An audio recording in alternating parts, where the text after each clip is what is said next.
Ayan mga idol, ang ulam natin may tilapia na may ampalaya mga idol. Ayan. At may sabaw pang munggo mga idol. Yan. Sarap dito mga idol. Ayan po. Kain tayo. Ayan.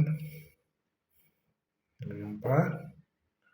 At magdasal tayo.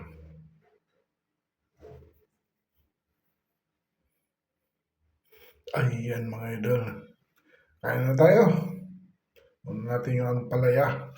Masarap talaga yan mga idol. Ayan.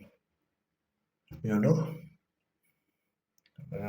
May munggo pa. May ulo pa ng tuyo. Ayan. Hindi ko sinayang yan mga idol. Ang ampalaya na yan.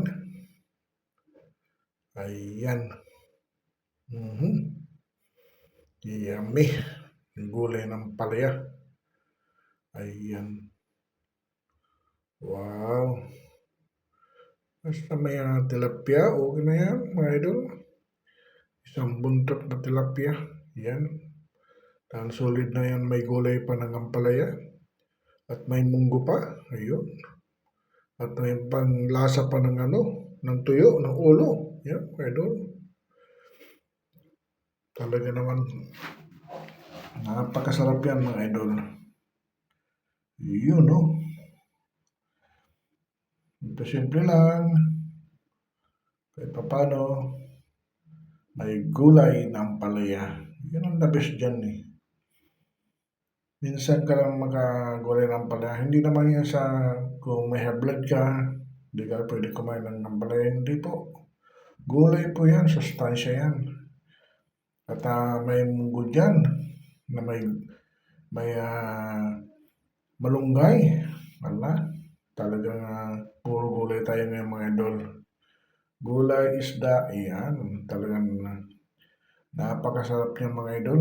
At konti lang yung kanin natin mga idol. Talagang mag-JJ na tayo ng kanin. Iyan. Yun, no? Ayan po. Ang sarap. Napakasarap po yan. Yun. Sasayaw pa. Talaga siya idol. Nasarapan sa tilapia na may ampalaya. Ayan. Kain tayo mga idol. Followers. Yan. Kain tayo. Thank you sa mga followers na laging nagsubaybay sa aking pagbablog. Pagkain ng simple lang na mukbang. Ayan. Maraming salamat sa inyo na panonood ng aking mga vlog. Ayan. Kunti na lang. Talagang pinunti natin yung kanin paggabi. Ayan mga idol. Ayan. So, may sili pa.